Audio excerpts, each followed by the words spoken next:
Wrinkle in Time is a Disney movie where this girl's dad essentially disappeared. He was theorizing how to travel across the known universe in an instant. Point is, he disappeared 4 years ago. And now these galactic deity type ladies come to this girl and her brother and they were like, let's find your dad. So that's essentially the premise of the movie. The movie's pretty aimless, so I use the word essentially. So anyhow, let's talk about from the beginning of this movie. This movie just was not grabbing me. The movie didn't get me connected to the characters. I mean, I get the concept. Her dad's gone. She's rebelling. You get that her father's gone. You get what she's feeling, but it doesn't hit you where you live. Don't know what to say. And a movie properly illustrating that is important for an adventure like this. And when they go on this adventure with these three deity type ladies, they go to these wondrous, wonderful looking lands. Then just like, oh, they hang out here. All right, let's go to the next one. And they do that. It's just kind of a hop, skip, and a jump because that's the point of the movie. You feel like these worlds are Disney with their fingers crossed going, all right, if this movie takes off, if it makes a lot of money, we can bring that world to our new Disneyland theme park. And you genuinely feel like that's the point of the movie. If you focus this movie up, this movie would be about 40 minutes long. So you feel like they just had to draw it out for the sake of filling time. A Wrinkle, I'm not even going to. And I know this movie's based off of a book, but it's a book I know nothing about. It's a book I've never read. All I can do is base the movie on the movie. This movie has a sweet message about love and love connecting people. I mean, it is cheesy, but it's a Disney movie for kids. Really, I feel like Ava DuVernay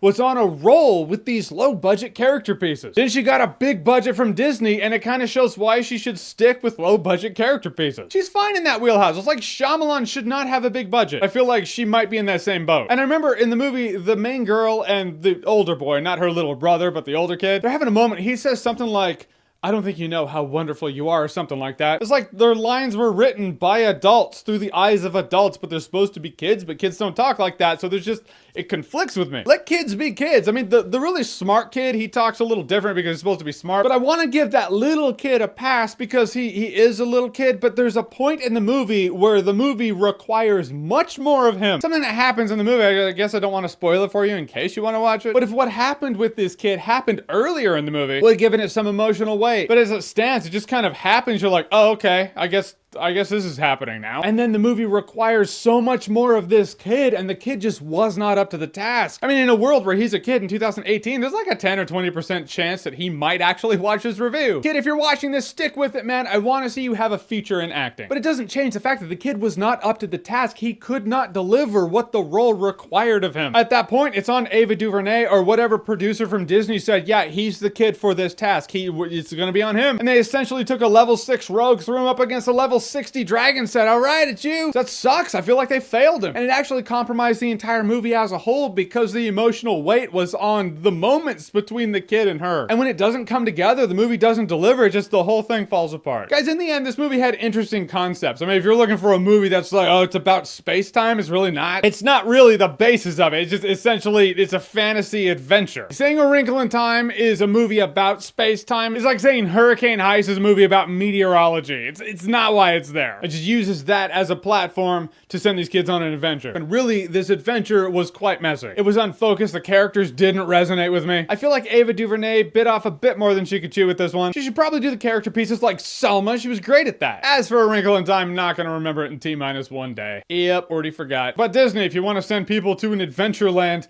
I could really go for that third Tron movie that you canceled, that you talked about that's not happening. Whatever, I want a Tron trilogy, sue me. Alright, so A Wrinkle in Time, have you seen it? What did you think about it? Whatever you thought, comment below, let me know. And as always, if you like what you've seen here and you want to see more, click right here to see more.